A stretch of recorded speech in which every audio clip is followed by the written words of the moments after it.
Ito ang Presidential Broadcast Service. Radyo Publiko ng Bagong Pilipinas para sa Bagong Pilipino. Naghahatid ng mahahalagang balita at impormasyon na uugnay ng pamahalaan sa sambayanan. Tulay sa himpapawid ng serbisyo publiko. Radyo Pilipinas. Radyo Publiko. Ang boses ng Pangulo sa Iloilo. Radyo Pilipinas. 585 AM. Sa pang-agrikultura, ang inyong source of daily news, talakayang siksik sa kaalaman, atin ay impormasyon mula sa pamahalaan, pagpapayaman sa ating mga likas na yaman para mas mapaunlad pa ang isa sa mga paunahing kabuhayan sa ating bayan. Sa pang-agrikultura, dito lang sa Radyo Pilipinas.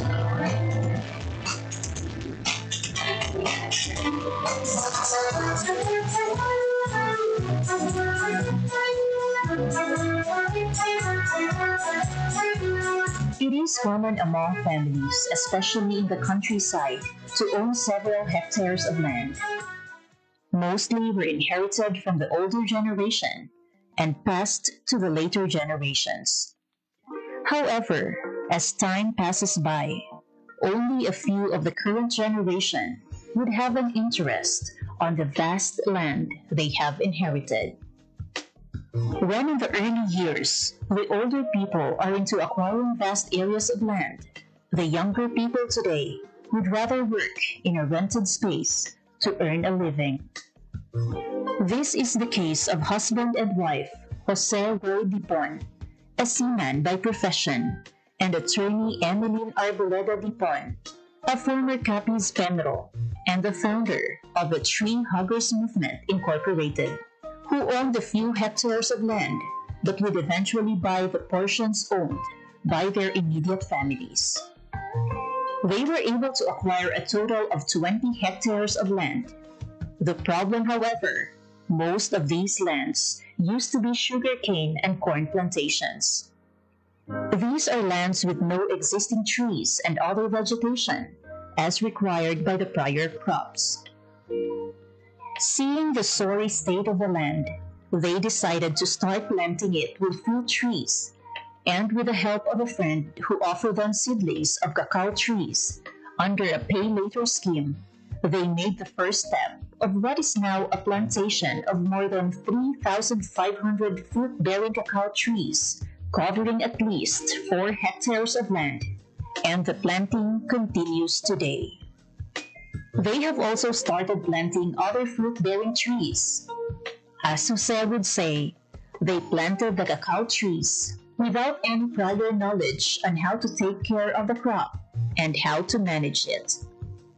During the pandemic, Jose decided to stay for good and get serious with farming and cacao planting. He attended several trainings about cacao management and value-adding products. This gave birth to the Dariagan Arboleda and Dipon, or Dad's Farm in Barangay Old Gia, Maayon, Capiz.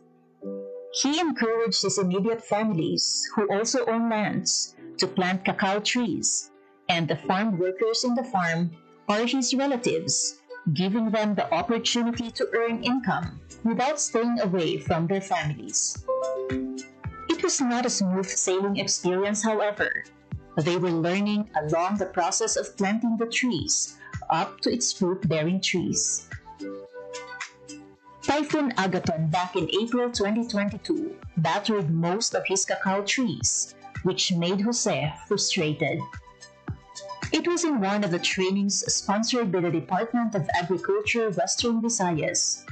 Jose's passion reignited after one of the speakers told him to consider his losses as an investment. While they have started producing tablea back in 2015, Jose and Emeline decided to start producing chocolates in 2022 after he retired working overseas. Today, Ogia, the chocolate brand, which got its name from their barangay, is seeing supply around Capiz and Iloilo. They have also brought their chocolates to Manila, especially during exhibits. Ang shield ko gid lang ya ang nagtulod sa aton nga maggulpi untat sa pagka OFW pagkasiman tungod sa pandemic. Do nahadlok man ko nga at that time grabe gid ang infection sa all over the world. Nag-decide na lang gid ko nga maguntat kay tuod nakita ko naga-fruit na ang amon nga mga gitanong nga kakao ang matamat na gadamo. Dito na ko nag-umpisa dayon nga ibalik namon ang tradisyon sang pag-ubra sang tableya. At the same time, dito na ko naga-research upod sa mga taga-DA to add value sa kakao. So dito nag-umpisa na ang paglantaw ko sa fine chocolates na bean to bar. Sa umpisa, ang bulig nga una ginhatag sa akon sa DA is encouragement. Tungod nga nakaumpisa na kami, gindugangan na nila ang amon nga mga knowledge sa pagtanong, sa pag-propagate paged, kag ang isa paged is may mga interventions na sila like mga seminars. Dito giko na appreciate ko gid ang mga seminars kay kadamo-damo gid ko natun-an. Aside from that nga hindi gid ko ya nagdako sa uma, city boy ako ya. So wala gid ko idea. Ang DA lang gid ang nakahatag sa akon sang basic knowledge. Dito man nagumpisa ang akon nga love sa pagpanguma, no? Hindi lang nga mambal naton nga doon napilitan lang kundi nga nagustuhan ko gid kag nahiligan ko na ang pagpanguma. Tag ang DA madamo na sila sang pangatag sa ako ng mga sa amon nga pag harvest ining mga tree namon, ang mga water impoundment namon ining mga drums, ang rotavators, greenhouse, ang technical support, kag ining may mga ginahatag sila nga mga abuno man. On the other hand, their production averages 1,000 bars a month. They are now producing 70% dark chocolate, milk chocolate, dark chocolate with nuts, milk chocolate with nuts, white chocolate with cacao nibs, and keto sugar-free chocolate. In the recently concluded Cacao Congress in Cebu City, Dad's Farm Chocolate placed third in the Philippine First Flavored Tableya Making category out of 25 MSMEs in Waterfront Hotel Cebu last July 29, 2024. He infused red mullet, or oven-cooked salmonete, and nipa syrup in his Tableya entry, proving that the chocolates produced in Capiz are now at par with the quality of other established producers across the country. Through the High Value Crops Development Program, or HVCPD, of the Department of Agriculture Western Visayas, Dad's Farm received additional farm support and implements. HVCPD provided them a rotavator, greenhouse, solar plastic, and drums for water storage. These, along with several training programs on cacao production and value adding, are in place as part of the continuing support of DA Western Visayas to the cacao farmers. The region produces around tons of cacao seeds every year. Its growth has helped propel the agricultural sector as one of the main economic drivers in Western Visayas. This is your Department of Agriculture, Western Visayas.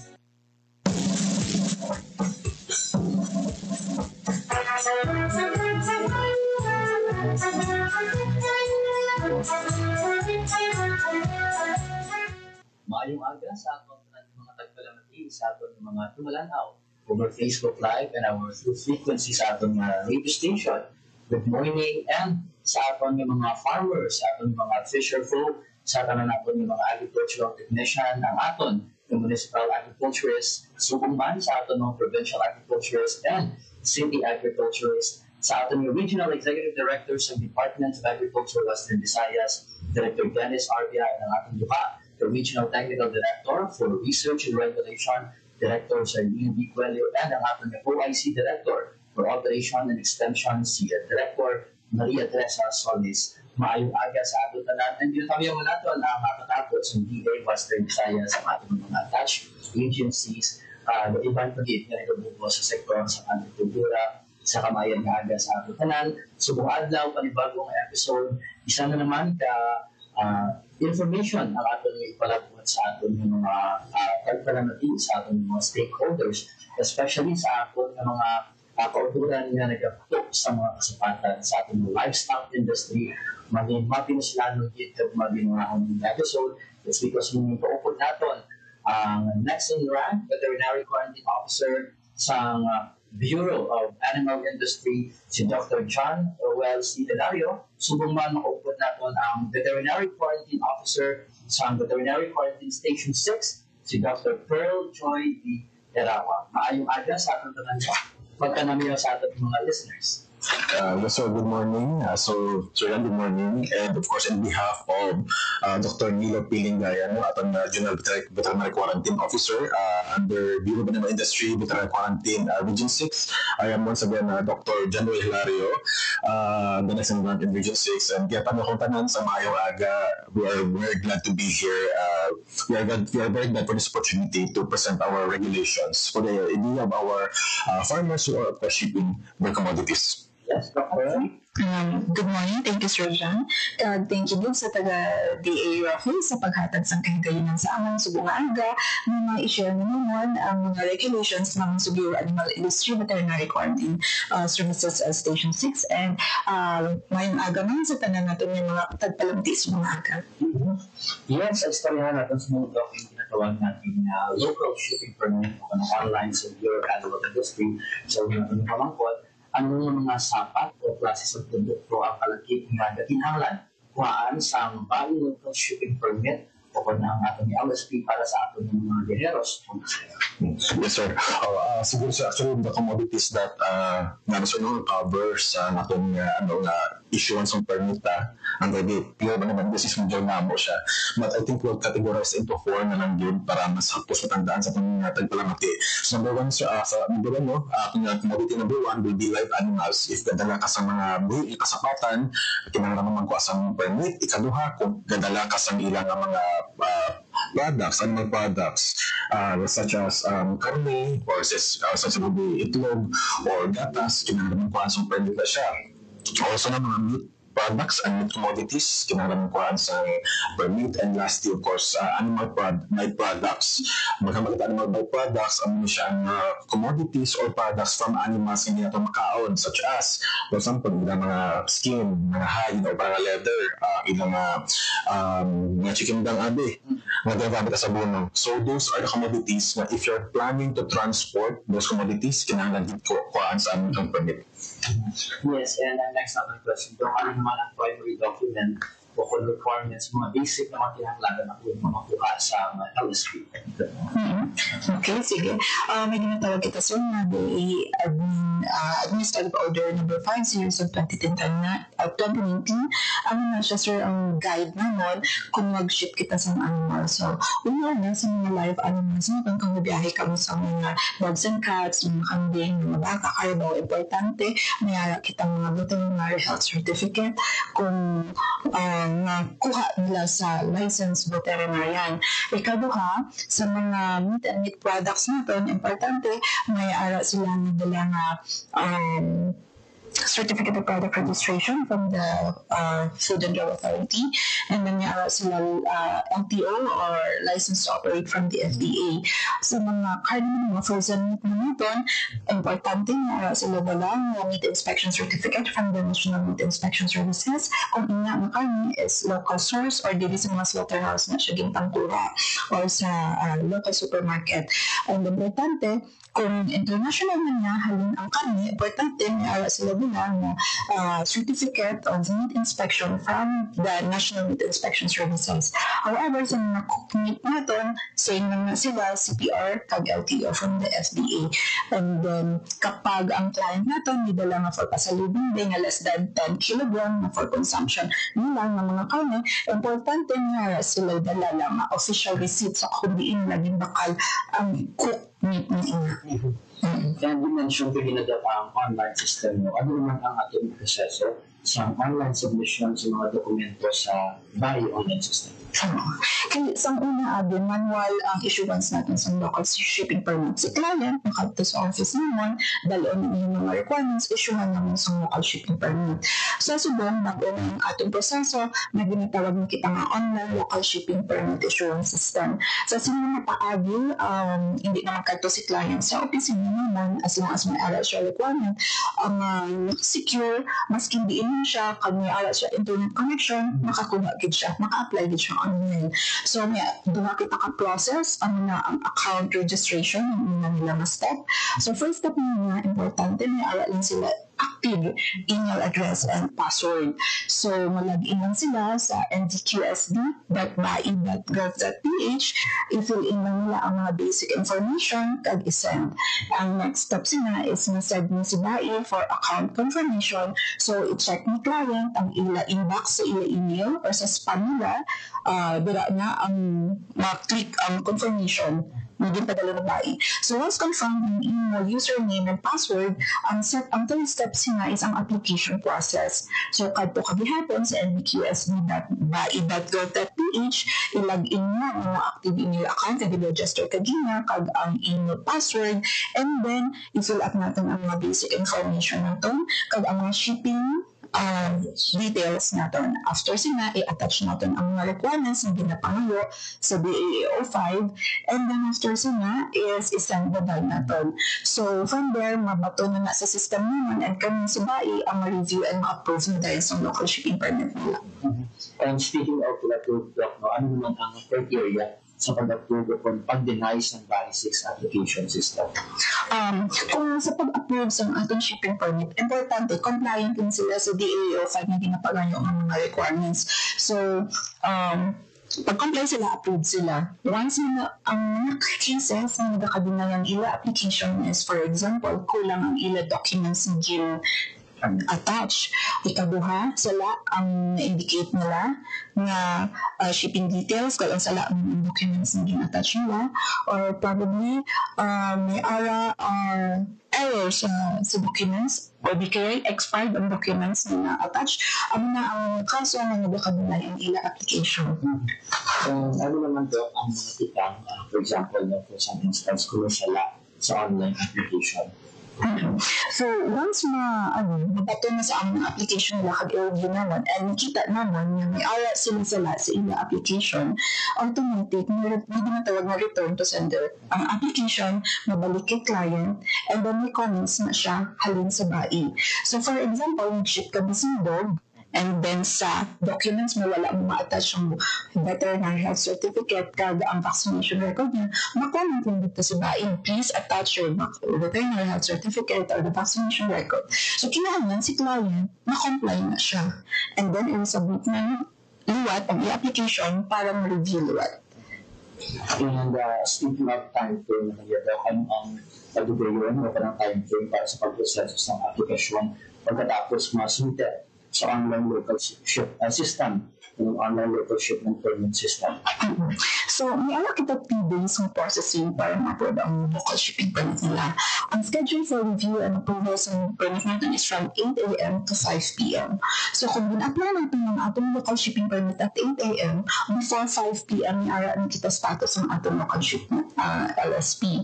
So, si client, importante, ma-refresh na yung portal para ma-check niya from time to time kung anong updates ng iyang local shipping permit. And then, kung may scenario na 5:30 na bisang hapon na gin-apply ang iya local shipping permit, ang renew sila the next day na at 8 a.m. So if ever si client ng bill, repeated ang iya errors na pagdamog siya sala during application niya, kami sa BAI Veterinary Quarantine Station make sure ginatawagan ng mga client para hindi magbalik-balik ang iya nga application kung makayo niya ang tanan-tanan ng mga sala. So from there, hindi nakalabuot sa 3 days, ma-issue din siya sa local shipping permit na. At sa akin nga mga tagpalang dito, paano naman sila nakakuha sa permit number o reference code na bibiliin ni ganito sa port nila. Okay.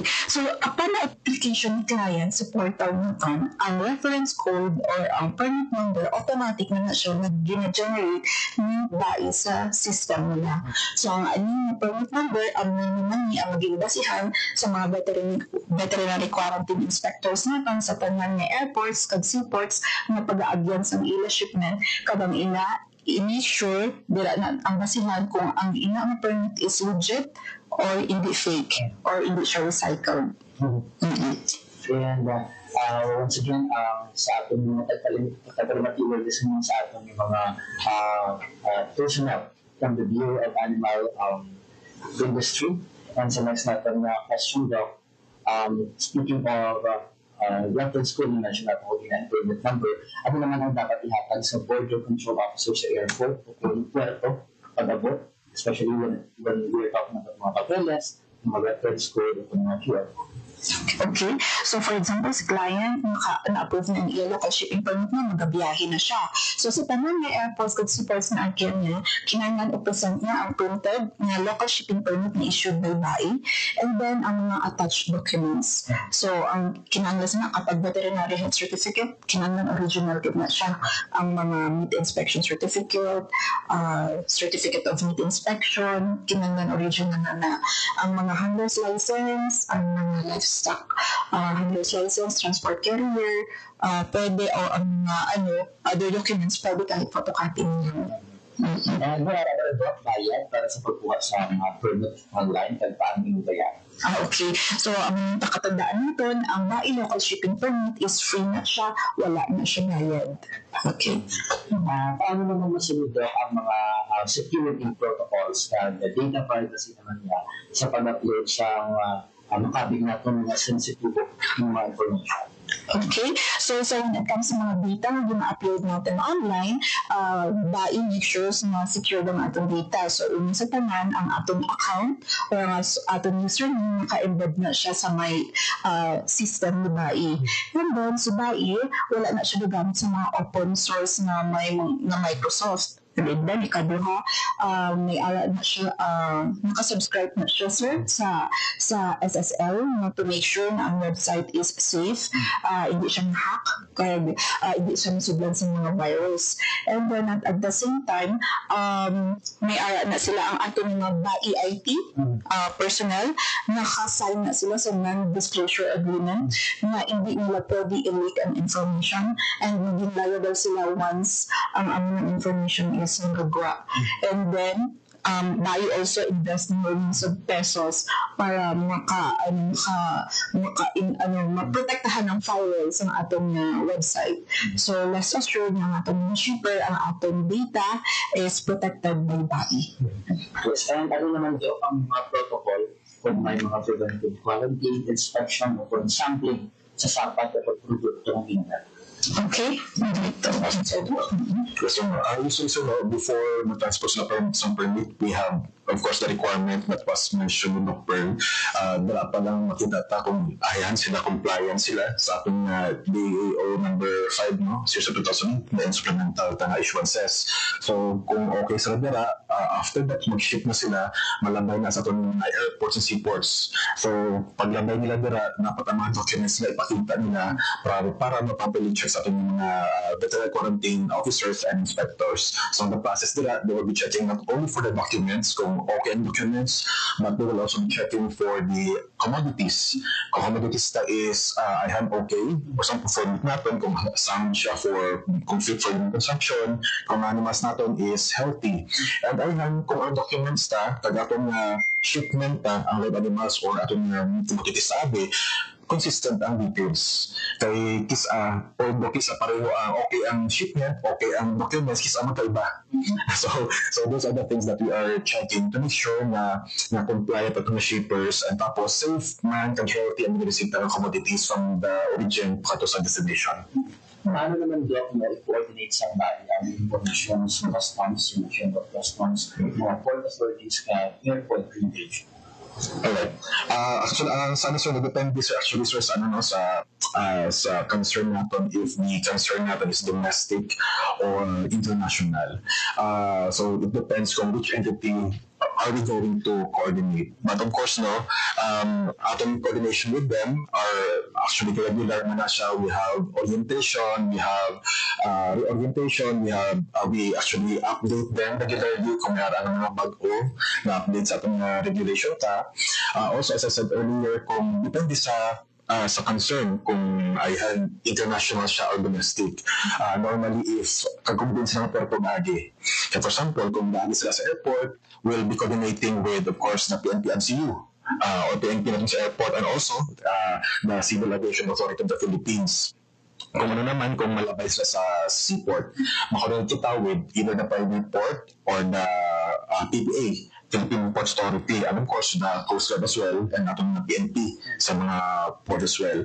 On top of that, if domestic ang concern, on top of those mentioned ng mga agencies, usually we contact with LGU. However, kung international naman siya, we coordinate as well with the CIQ, what we call CIQ, or the Customs, Immigration, and Quarantine na group. Kasi those are our partners kung international naman. And ano naman ang proseso when we are talking sa renewal o ang pag-extend ng online permit kung kulang pa ang validity? Okay. Ang local shipping permit natin is valid for 7 days. So, hindi na siya pwedeng recycle or magamit ng luwat. So, for example, in one day, mabiyahe ako pa kadto Guimaras, matuha ako local shipping permit from Iloilo to Guimaras. Kapag kahapon, kung from Guimaras ako, mabalik ako Iloilo, kinahanglan magawad ako luwat sa shipping permit from Guimaras to Iloilo. Ang mga requirements na gina-attach nila is kinahanglan mag-uman. Hindi mo pwedeng ma-recycle ang mga documents na gina-attach nila. So, kuha naman sila sa mga requirements. Pero talking about penalty or fines, bakal naman ang mga penalty or fines kung, for example, magsala sa protocols pareho sa late submission o kulang na dokumento. Okay. So, for example, awaan sila sa seaport or airports and upon apprehension or inspection sa mga veterinary quarantine inspector natin and nakita ang isa ka scenario is kulang ang inyong documents na nadala. So, paghahatagan ka sa within 24 hours para masettle na mga minor violation na makahatag kami consideration. But however, kapag ang in case is fake documents, gin-recycle ng documents, gin-tamper ng documents, automatic na siya return to origin. So, return sa ginalingan niya ang among nagiging sanction nila. Or, ang iyong na return to origin, ikaw na ang bayad sa shipper sa gastos na pagpabalik ng sa animals. Pero, kung hindi ka magsugot, hindi ka magbayad, di automatic kang veterinary quarantine officer, i-confiscate na naman kag i-dispose ang animals or products na na-apprehend naman.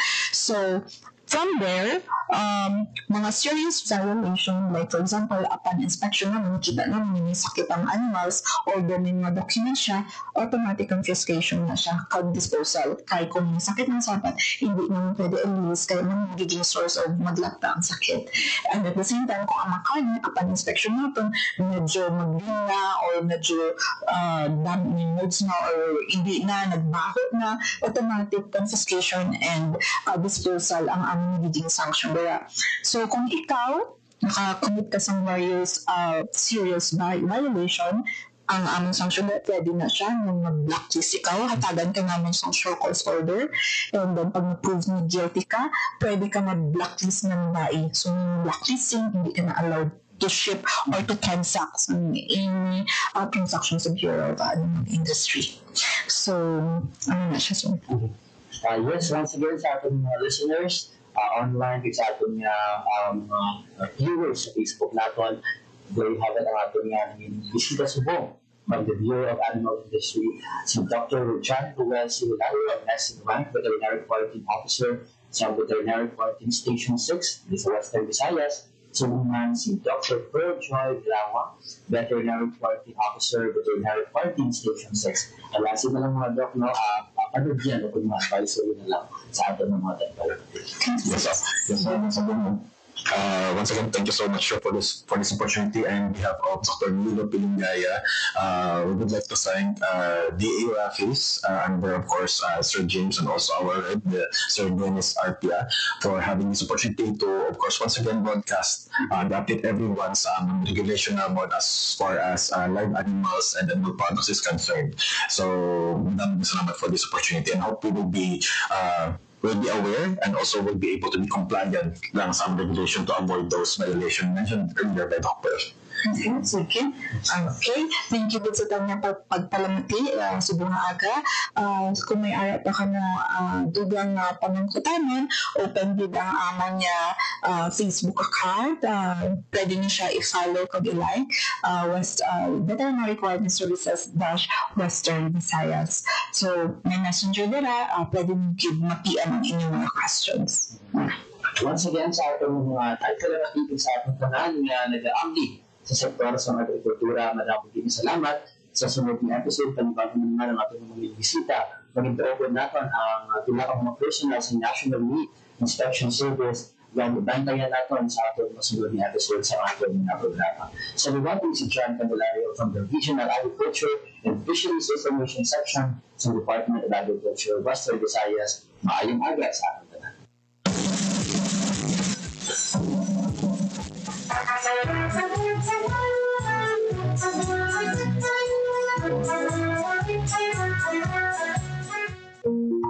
There was a time when calamansi ruled the orchards of Guimaras.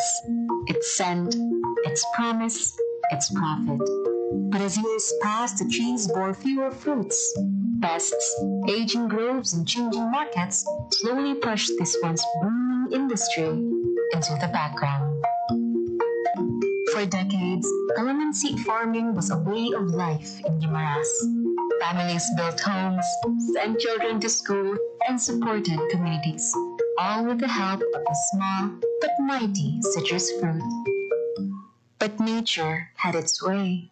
Trees aged, pests spread, and many farmers turned to other crops, hoping for more secure returns.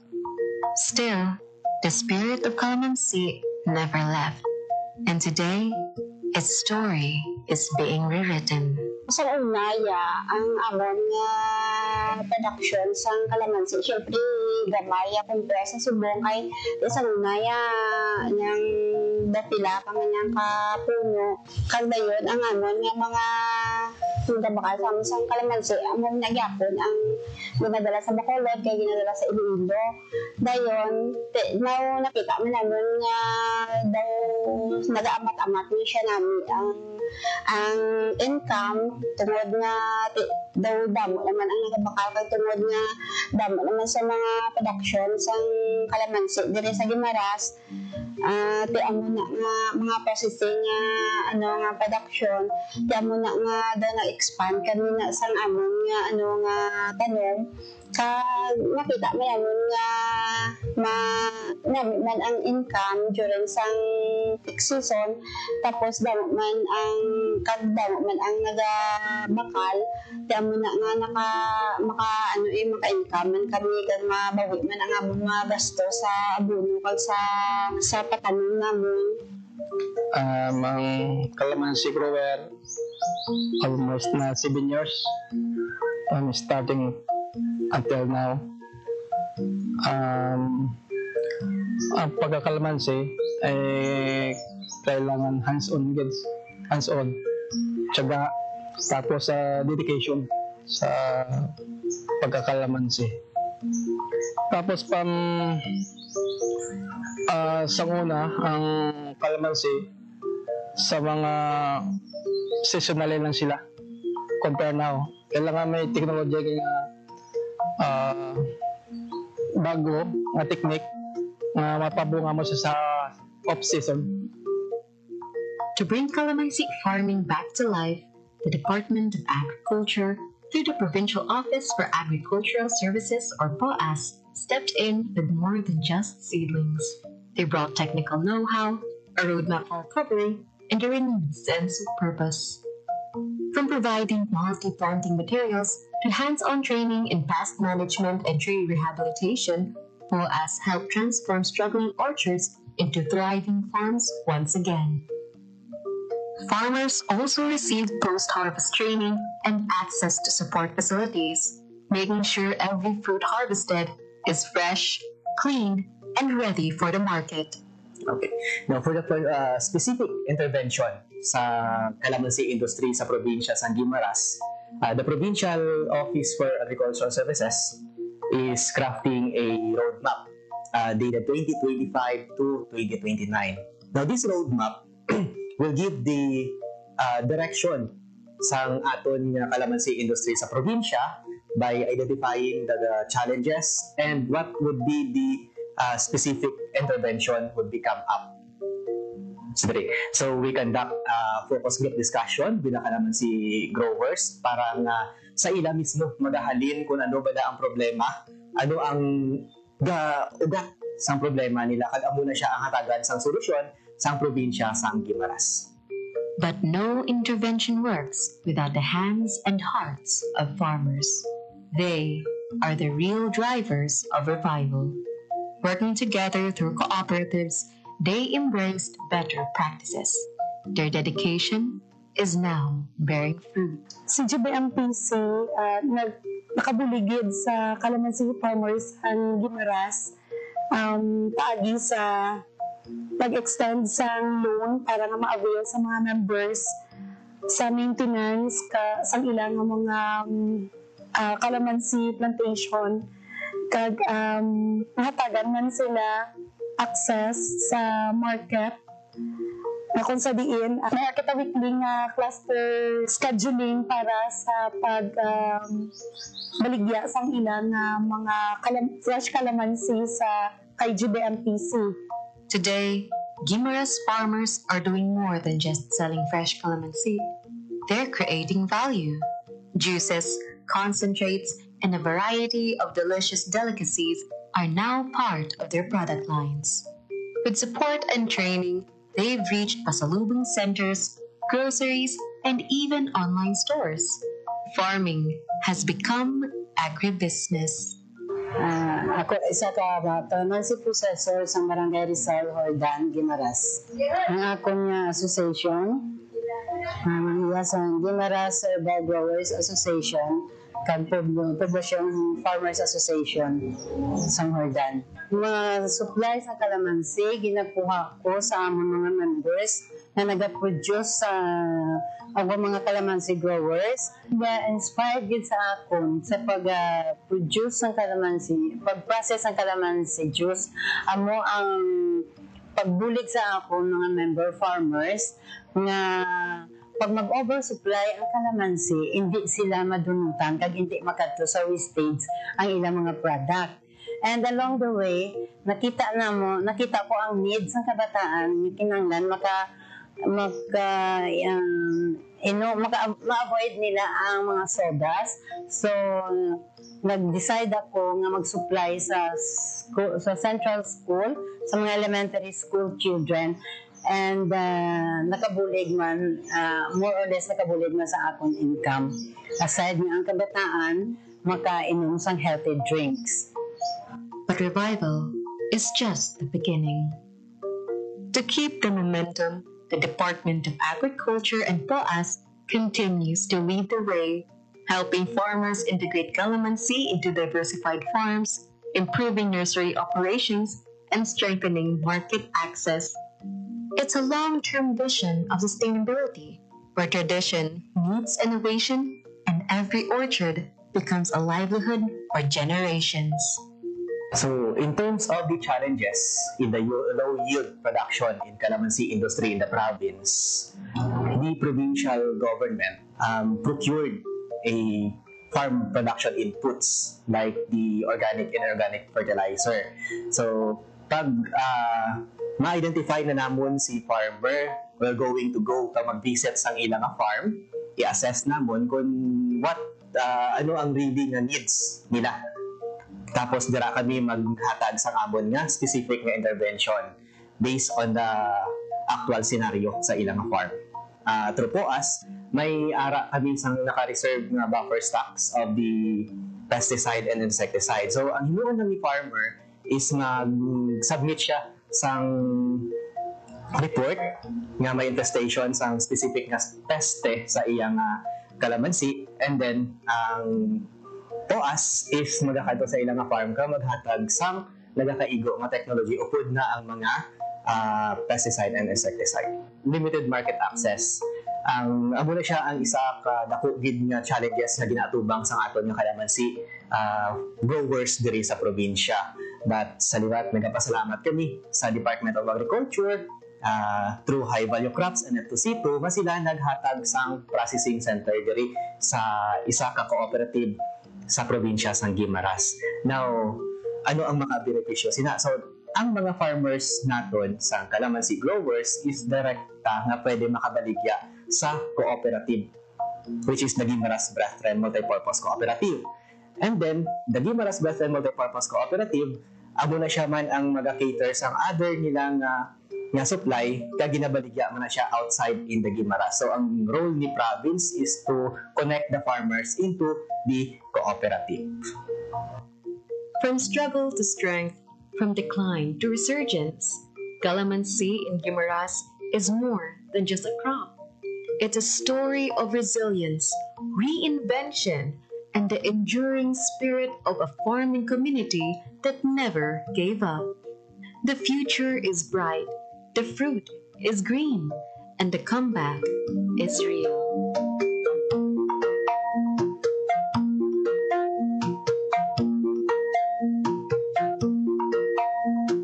Development. So now there's an integration not only on the agriculture part but also the environment. So that's really one thing when I look at the SLRMA project. That's one thing that attracts me because I know that this is not just a one-shot deal project. No? So apart from the 5 years, I know because it also has a research and development component, and the LG is visibly being serious about this project, and I think it's just rightful that the LG also should be serious about this project.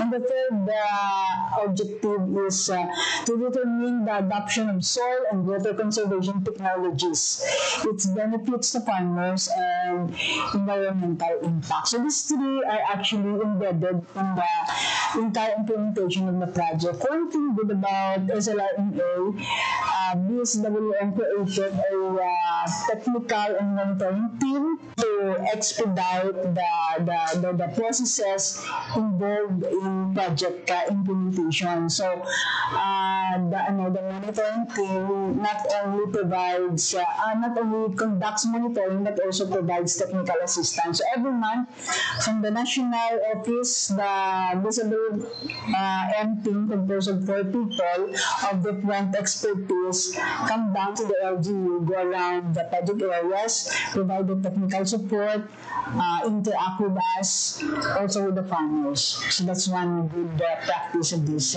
project. Nakakuha ng pondo na umaabot sa 12 million pesos mula sa Department of Agriculture, Bureau of Soils and Water Management at mula sa Department of Agriculture National Corn Program at naging instrumento sa pagpapabilis ng implementasyon ng proyektong research and development sa mga bukirin ng mga magsasaka. Sa unang taon ng implementasyon, mayroong 13 magsasaka na nakipagtulungan na may kabuuang 20 ektarya ng lupa mula sa barangay Agkukok. Sa dulo ng taon, lubawag ito sa parehong barangay nang madagdagan pa ng 23 magsasakang nakipagtulungan na may kabuuang 21 ektarya. Kabuuang 41 ektarya para sa barangay Agkukok lamang. Yung bago po dumating yung SLRMA dito, sa amin dito, nagmanais na kami dati bago dumating yung project. Kaso lang, yun lang talaga, makikita mo sa mga area namin, mais lang talaga, lahat. Wala ka nang ibang makikita sa area. Tapos, siyempre, hindi din namin alam yung about sa mga tinatawag nilang contouring. Si pamabalo ko. Sa una, paray. Mais. Dapat lang na sa umaga, mais. Mga dagmay, mga balingoy. Ang panawagan mo sa nagkapunso daw mga ayot mo, bulu ba kanda? Kung mo daw nagganto, kaya mabilipisyon ay kung makapag-doktor doon. Kung mo daw buling na sa pagkabuo namin. Kaya kung mga rinig ka sa daya, kaya magpiniga ako. Training na na, ako kumito sa mga ang kutos, ang sinan, hindi niyan magkasunod. Hindi lang makita mo mula yung mga tanong tiba tuya ka. No, sundon mo ang kita mo. Ito lapad-lapad mga tanong ko sa apan. Amo na niya pag alturang Santos na tandaan ko doon ya mga ginagturan namin to ya. Mga makabuligid ka mo to mga tanong nanda. Kaya gusto ko ka irgod na anda mo. Ang presada sa video karon na lain gaway sumo ka buligan dami sa pagtulo ba sa una mga tanong mga saging kukulangan dyan tulo ka rin may mga prutas yung tanong mga pinya mga saging doon maridan doon saging na so nag-aamwad mo ya sisipan mo mga tanong naglugang. Nakikita mo ba na ang ining kinaalam na gintudlo sa inyo sa karon makabulig ini siya o hindi ini siya makabulig sa mga para sa inyo? Makabulig ya. Makabulig.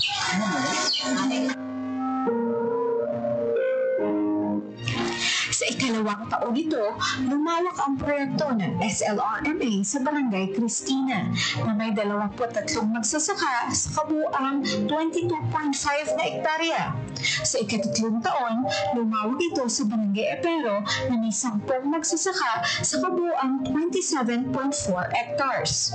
Sa ikaapat na taon, nagsagawa ang proyekto sa Barangay Candelaria na may 16 na magsasakang nakipagtulungan na may 20 hektarya. Sa kabuuan, 85 magsasaka ang nakipagtulungan na sumasaklaw sa 110.4 na hektarya.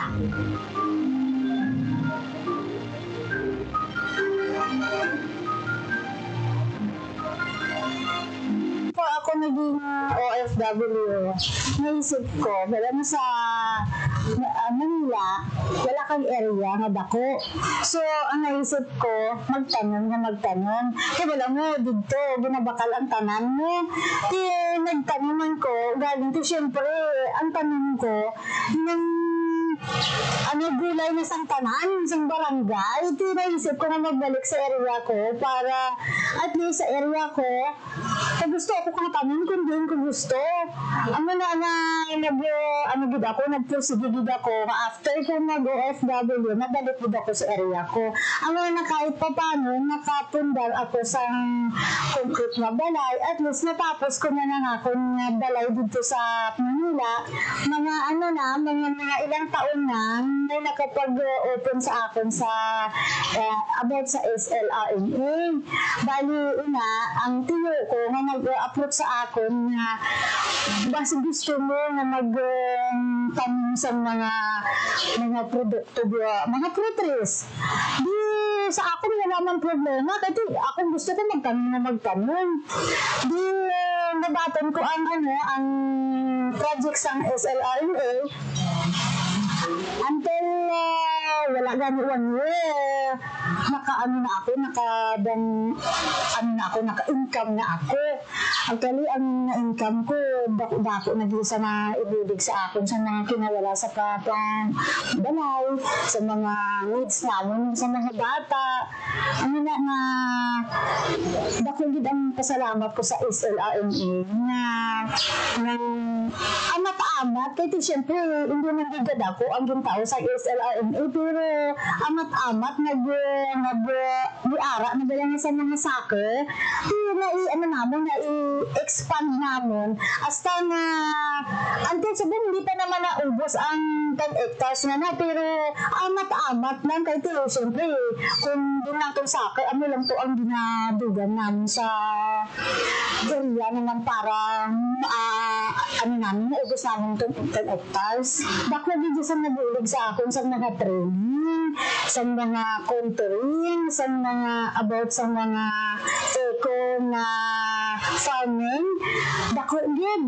Actually, sa processing sa aming mga seminar, nakaano kami sa processing sa mga prutas, about sa paghimo sa chocolate, from cacao fruits, saging to banana chips, tapos sa kalamansi to juice. Dako gid sa naibulig kay actually gina-adapt ko kag ginahimo ko gid para sa mga bata. Dako nabulig. Ang sa isa lang nga natudlo din sa akon about sa contouring, kung gaano kalayo, kung paano nagtanong, kag paano mo maalagaan ang isang puno like banana. Dako gid nga naibulig sa akon kung saan mo kuaon ng soccer, saan gaano kadako, kag pila ka bulan ang na sang saging. Dako gidaya kaya nga gusto ko kung may pagkakataon na gusto ko ibulig ko sa iba ang kaalaman ko nga. Willing ako na nagtao sa kaalaman ko na natutunan ko sa SLRMA. Dapat ko na niyang gintudlo sa inyo. Dapat hindi mo na nga sa isip-puso mo dapat para na sa ulihi i-apply mo sa inyo nga pangabuhi na kung ano yung natutunan mo sa gintudlo sa SLRMA. Ang contouring ay isang matagal ng epektibong pamamaraan sa pagsasaka. Ito ay tumutulong sa pagprotekta ng lupa laban sa pagkaubos at pagkabuho. Ang proyektong SLRMA ay nakatuon din sa pagbibigay ng mga farm inputs para sa produksyon ng mga magsasaka. Layunin ng proyekto na itaas ang kalagayan ng ekonomiya ng munisipalidad, bawasan ang pagkadepende sa monocropping at itaguyod ang pangangalaga ng kalikasan sa mga magsasaka ng tapas-kapis. Sa unang taon kasi, syempre medyo dagdag sa konting oras, trabaho kasi gumagawa ka ng content, bago sa pagpa-farm kasi may contour na, tsaka may konting diferensya na sa kinikita mo sa pagmamais po. Mga 1 year may konting diferensya na po. Ang pagbabago sa mga siguro nakikita ko sa pangalawang taon na. Ang una kong inamin sa kunto ko is pineapple. Pineapple kasi ang nakita ko doon, malaking bagay po na sa pineapple ko nakapag po ako ng 15,000. Sunod doon, sa banana, medyo lumaki ang medyo may ka-diferensya konti sa mais, pero pagdating naman sa banana, nabawi po yun. Parang, kumbaga, another income po. Malaki. So, first na, ko po, nasa 10,000 po yun. Marami na rin kaming mga trainings na So, ang naitulong nun sa akin, sa training, mga trainings, kung paano mag-manage ng farm, tsaka hindi mo sabihin na ang dahil doon sa project, tsaka tulong ng gobyerno, mahirap sabihin na wala kang proof. Malaki siguro, tsaka sabihin ko sa iyo na ma'am na ang naitulong ng project sa akin mula sa simula hanggang sa ngayon ng project namin. Yun na po, yung bahay ko na yan, nakapagpatayo. Malaking naitulog sa akin ng project yan kasi siyempre kung ibasin mo lang sa pagsasaka tsaka sa income ng teacher, hindi ka makapagpatayo ng ganyang kalaking bahay. Upang higit pang ipaguyod ang inisyatibong ito, nakipagtulungan ang tapas sa iba't ibang tanggapan, kabilang nga ang Municipal Disaster Risk Hatid ay balita, impormasyon at sari-saring kaalaman tungkol sa sektor ng agrikultura sa ating bayan. Usapang Agrikultura kasama ang Department of Agriculture. Alamin ang mga hakbang ng administrasyon para mas mapaunlad pa ang iba't ibang industriya at agrikultural at pakinggan ang mga proyektong handog sa mamamayan upang mapalago ang kanilang mga kabuhayan. Usapang Agrikultura, Lunes hanggang Biyernes, alas 5 ng umaga, dito lang sa Radyo Pilipinas. Ang inyong tulay sa himpapawid ng serbisyo publiko, ang Presidential Broadcast Service, Radyo Pilipinas, Radyo Publiko. Radyo Pilipinas, Radyo Publiko. Kinilala ng pang-international at prestigyosong Asia Pacific Broadcasting Plus Awards 2025 para sa kategorya ng Government Streaming. Ito ay dahil sa epektibo nitong pagsasanib ng mga tradisyonal na media tulad ng telebisyon, radyo at print para masabayan ang mabilis na pag-inog ng mundo ng digital at social media tungo sa mas epektibong paghahatid ng mahahalaga at napapanahong mga impormasyon sa mamamayang Pilipino. Kinilala rin ang Radyo Pilipinas dahil sa patuloy na pag-akyat ng rating. Ngayon ay matatag sa pang-4 na pwesto sa Mega Manila ayon sa pinakahuling Nielsen Radio Audience Measurement Survey. At sa social media, nakamit ang mahigit 2,000% pagtaas ng bilang ng mga sumusubaybay sa Radyo Pilipinas page sa unang bahagi ng 2025. Patunay ito na ang inyong Radyo Pilipinas Radyo Publiko ay tunay na kaagapay ng inyong pamahalaan sa paghahatid ng serbisyo sa mga mamamayang Pilipino. Mula sa aming lahat, sa ngalan ng inyong pamunuan at mga kawani ng Presidential Broadcast Service, kasama ang inyong mga himpilan ng Radyo Pilipinas sa buong kapuluan. Maraming salamat po sa inyong lahat, sa inyong pagtangkilik at pagkilala. Radyo Pilipinas, Radyo Publiko. Radyo Pilipinas, Radyo Publiko. Radyo Pilipinas.